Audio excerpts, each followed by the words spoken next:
Friends, ఇప్పుడే అందిన వార్త. టాప్ కాంగ్రెస్ నాయకురాలి హత్య, తీవ్ర కోపంలో సీఎం. ఈరోజు ఈ వీడియోలో దీనికి సంబంధించిన పూర్తి సమగ్రమైన సమాచారం గురించి తెలుసుకుందాం. ఎవరైనా మొట్టమొదటిసారిగా ఛానల్ని చూస్తున్నట్లయితే చూసిన వెంటనే లైక్ చేయండి, అదేవిధంగా షేర్ చేయండి, అదేవిధంగా కామెంట్ చేయండి, అదేవిధంగా సబ్స్క్రైబ్ చేసుకొని బెల్ ఐకాన్ ఆన్లో పెట్టండి. ఇక ఆలస్యం చేయకుండా ఈరోజు వీడియోలోని వివరాల్లోకి అయితే వెళ్ళిపోదాం. ఇటీవల కాలంలో ప్రముఖుల హత్యలు తీవ్ర కలకలం రేపుతున్నాయి. అయితే టాప్ కాంగ్రెస్ నాయకురాలైనటువంటి హిమనీ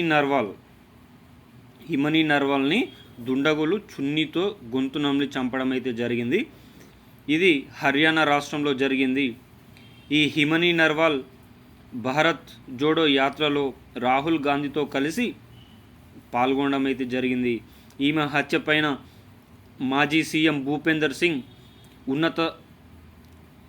ఉన్నత దర్యాప్తు జరిగి అమ్మాయికి న్యాయం చేకూర్చాలని ప్రభుత్వాన్ని డిమాండ్ చేయడం అయితే జరిగింది.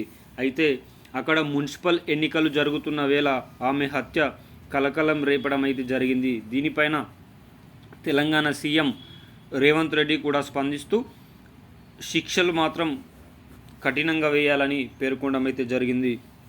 ఇంకా ఈ ఘటన పైన రాహుల్ గాంధీ స్పందించాల్సి ఉంది. ఏది ఏమైనా ఈ విధంగా దేశవ్యాప్తంగా హత్యలు తీవ్ర కలకలం రేపుతున్నాయని చెప్పుకోవచ్చు.